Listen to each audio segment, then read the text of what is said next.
Hey everybody, welcome to another video. And in today's video, I will be going over today's Toronto Blue Jays 13-8 win over the Minnesota Twins. A lot of guys today for the Toronto Blue Jays looked really good. We'll start with the pitching. Aaron Sanchez pitches 3 innings, 2 strikeouts, no walks. The only one hit he gave up was a double, and no runs. He didn't give up any runs as well.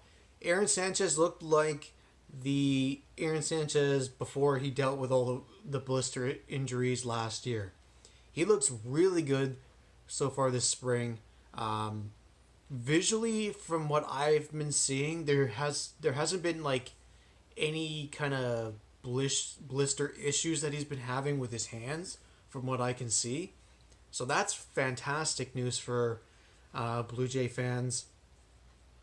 If we can get a healthy Aaron Sanchez for the year, we're talking he could probably give us like 10 to 15 wins, probably guaranteed, if he just stays healthy all year round. So that's really good. For the bullpen side, John Oxford looked really good. He pitched 1 scoreless inning. Sean Reid-Foley looked really good there in the 9th. He only gave up a single base hit. For the batters, Solarte had a 2 RBI day. He had an RBI ground out to get the first run for the Blue Jays. He also picked up a solo home run later on in the game. Kevin Pillar continues his amazing spring training. His average is like well above 800 now, which is absolutely insane. He picks up a 2-run home run in this contest. Also with the home runs, Russell Martin picks up a 3-run home run, which would eventually tie the game at 5. This was, again, a wild game for the Blue Jays. They had a very, very wild 8th inning. They scored 5 runs in 5 different ways. They had an RBI double by, I believe, John Berchi. Dwight Smith Jr. walks in a run. They score a run on a fielding error. They also score a run on a hit batter, a batter that gets hit by a pitch. And they also score a run by a sac fly. So 5 different ways to score runs. Kind of a wild and weird 8th inning for the Blue Jays today. It's always nice to see them score kind of runs in different ways, but you don't expect them to score 5 runs with a sac fly, a hit by a pitch, a walk in a run, an RBI and an RBI double, and a fielding error. That's usually not ways you score 5 different runs 5 different ways. But hey, the Blue Jays will take it. Big win over the Minnesota Twins today, 13-8.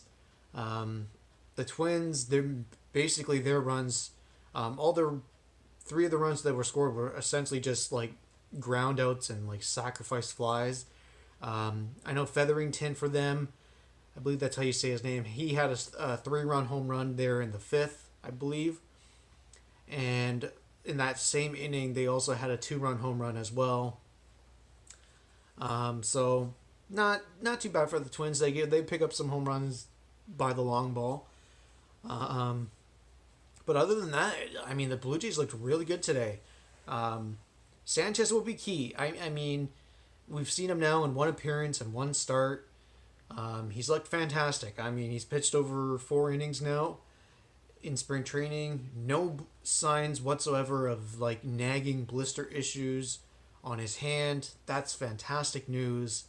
Sean Reid-Foley, one of our top pitching prospects that is coming up in our farm system, he looked really good today. Obviously, the 1 hit.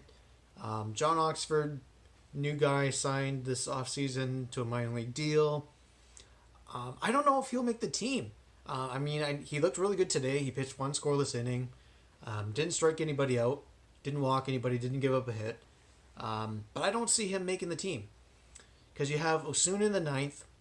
They just signed Sen Won Oh, who used to be a closer for the Cardinals in 2016. He's got a nasty, nasty slider. Primarily, I believe they've already given him the setup man role for the Blue Jays, and then in the in the 7th inning, those roles will kind of be split between Danny Barnes and Ryan Tepera, And John Oxford is not a long relief type of guy. And then also they have Aaron Loop, which will be our lefty. That will probably be guaranteed on our roster because we can't have a bullpen of just right-handers, so you need a lefty in there. So that will be Aaron Loop.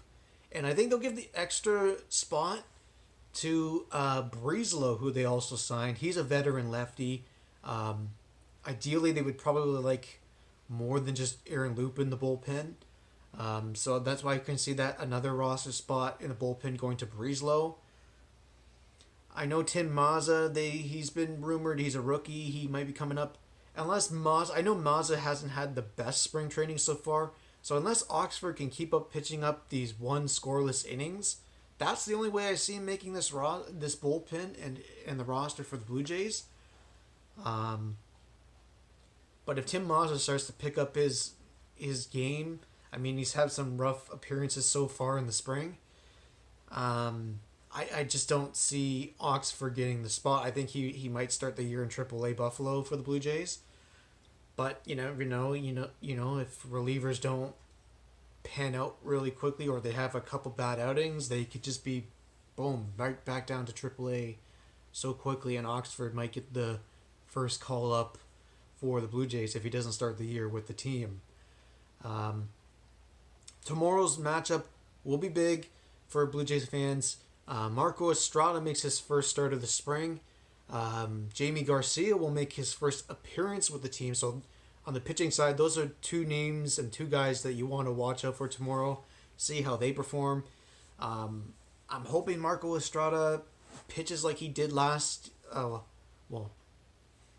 Last year before like the last couple months, because Marco Estrada was really good, and then the last couple months he was very average.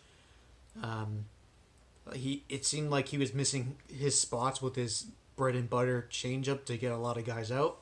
So let's hope Marco Estrada pitches very well. Hopefully he's locating his changeup where he wants to throw it and not missing his spot.